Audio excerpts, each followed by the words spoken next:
Hi friends, today we're going to be talking about painting gemstones in watercolor.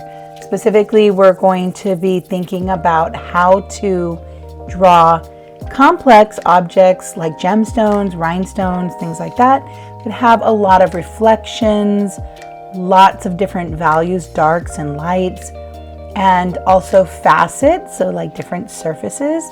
So we're gonna practice this with watercolor to see if we can create the appearance of that reflective quality that it has.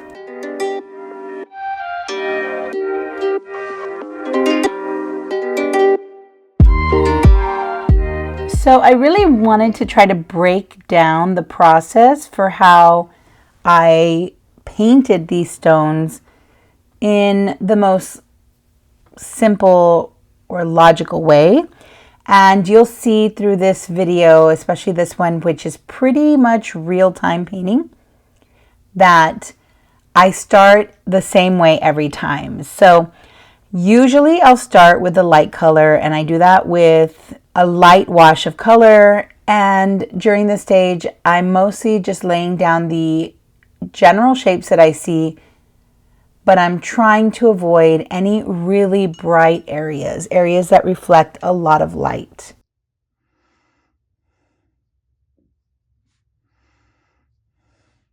Now, once I have my initial layer of color in, I will look for the midtones, and you'll see that I start to apply a new color, slightly darker, to the areas that are somewhere in the middle. They're not the darkest and they're not the lightest. And that stage can take quite a while.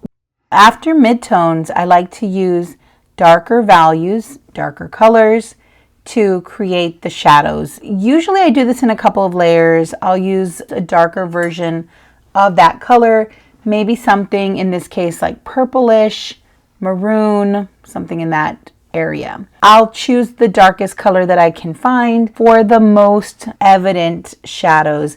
Usually there's not that many of those. There's a few and they're pretty dark, and I'll lay those in so I know where they go. These also help to give me context. Sometimes it's easy to get lost when you're really dissecting a very complex object like this, visually dissecting it. If I put in those little dark bits that are easy to identify, it is easier for me to keep track of where I am at any given point.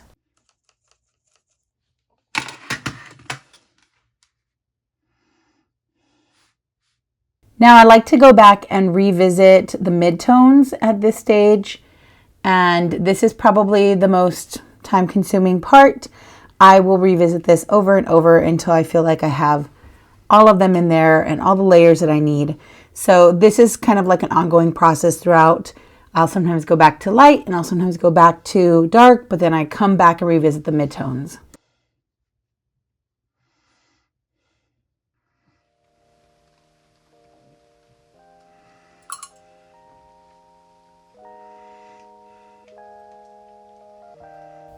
Now the edges are really important here, and usually you want to round out your form with a nice crisp edge. Sometimes it'll be light right on the edge and the crisp dark line will be right inside of that.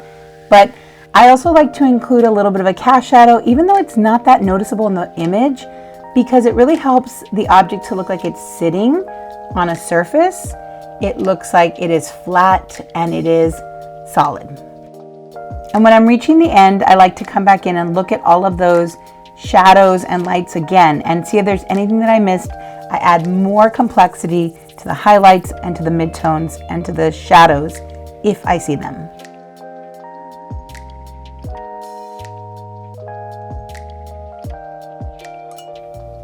One of the reasons why I think watercolor works so well for painting these kinds of faceted, translucent objects is because watercolor looks spectacular when it's layered. The transparency of the medium allows you to get peeks into the previous layers that are laid underneath, and I think that that's essentially what you're seeing when you're looking at these stones. You're looking at the layers underneath. So this is just like a perfect marriage for this medium and this imagery.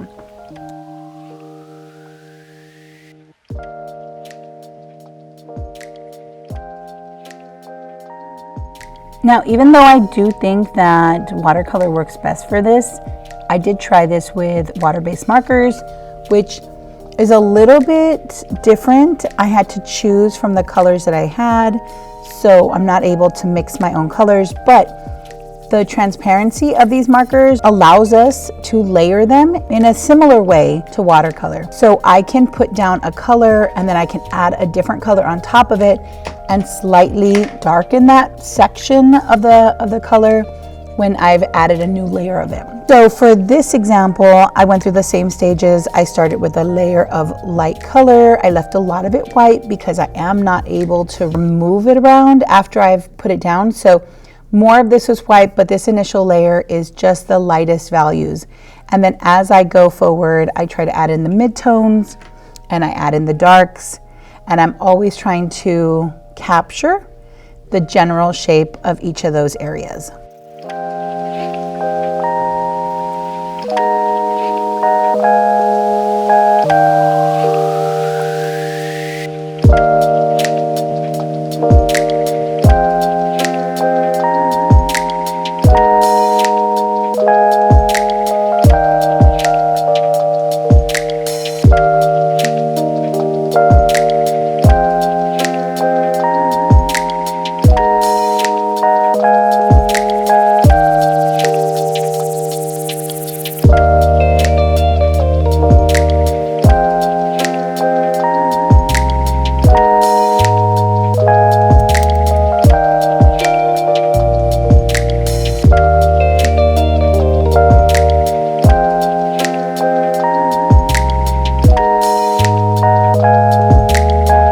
At this point, I like to pull out my Posca marker or Montana acrylic marker to create those really bright lights.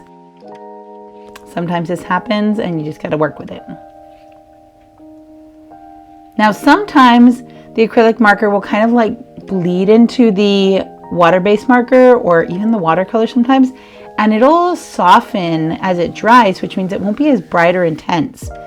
So usually I'll put a layer down, let that dry, and then I'll come back and I'll put a smaller little bit of white within those spaces to really create a sense of like brightness right in that area.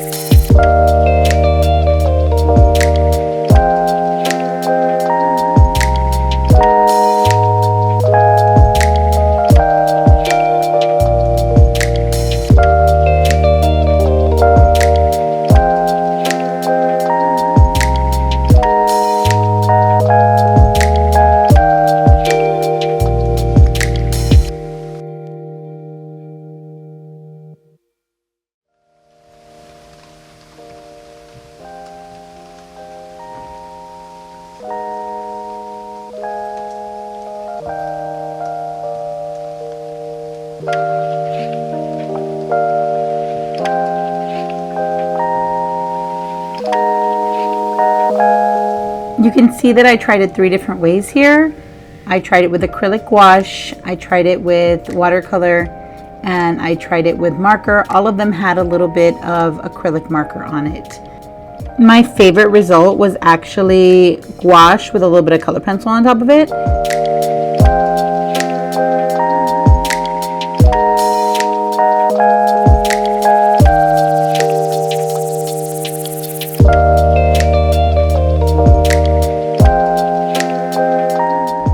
So now let's try it again, but let's practice it a few different times because, you know, practice makes progress. I'm starting out with the light wash of color and I'll build into these as we go.